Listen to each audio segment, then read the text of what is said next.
हमारे पैसों से सरकार क्या करती है? बस टैक्स बढ़ाती है, देश में कोई प्रोग्रेस नहीं हो रहा, पता नहीं हमारे पैसे कहाँ जाते हैं।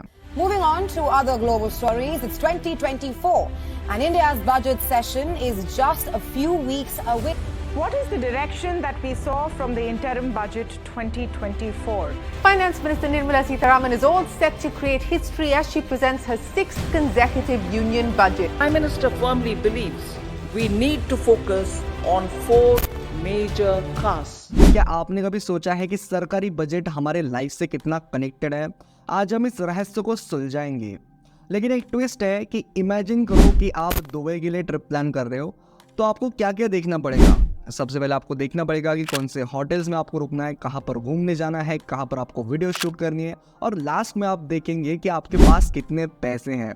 और इस चीज को हम बोलते हैं बजट। तो चलिए जानते हैं बजट 2024 के बारे में और शुरुआत करते हैं एक ऐसे सफर की जहां हमारा हर पैसा, हर डिसीजन हमारे और हमारे देश के फ्यूचर को कैसे ट्रांसफॉर्म कर सकता है। आइए शुरू करते हैं। आज का मसला है सरकार का नया बजट। हमारे देश के लिए फाइनेंस मिनिस्टर निर्मला सीतारमन जी लेके आई है कुछ हटके प्लान्स। सबसे पहले इंफ्रास्ट्रक्चर के बजट को 11% बढ़ाने का फैसला किया गया है और इसी के साथ डेफिसिट को भी चेक करने का प्लान है, यानी पैसे भी बचेंगे और काम भी करेंगे।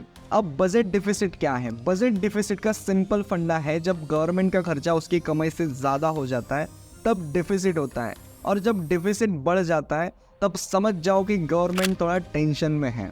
अब ये जो फंडा है कि अगले 5 साल में घरबाजी बढ़ेगी, बिजली फ्री मिलेगी और बढ़िया मेडिकल फैसिलिटीज जो कि महिलाओं के लिए है, तो इसमें क्या कुछ गलत है? नहीं, इसमें कुछ भी गलत नहीं है, क्योंकि टैक्स का खेल चलेगा तो गवर्नमेंट के पास और भी पैसे आएंगे। तो उनका सिंपल सा फंडा है कि खर्चा करो पर संभाल के।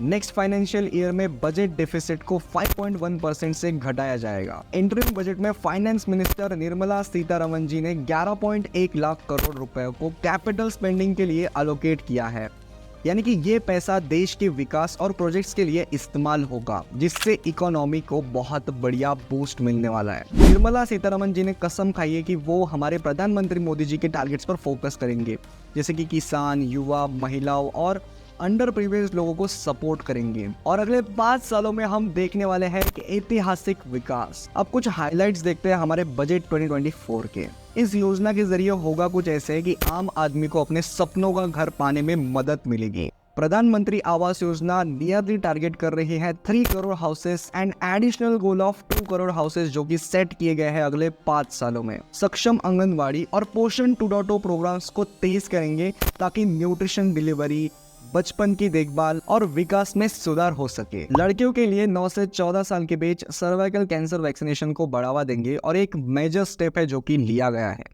1 करोड़ घरों को रूफटॉप सोलराइजेशन में शामिल करके हर महीने 300 यूनिट्स फ्री बिजली देने का काम करेंगे।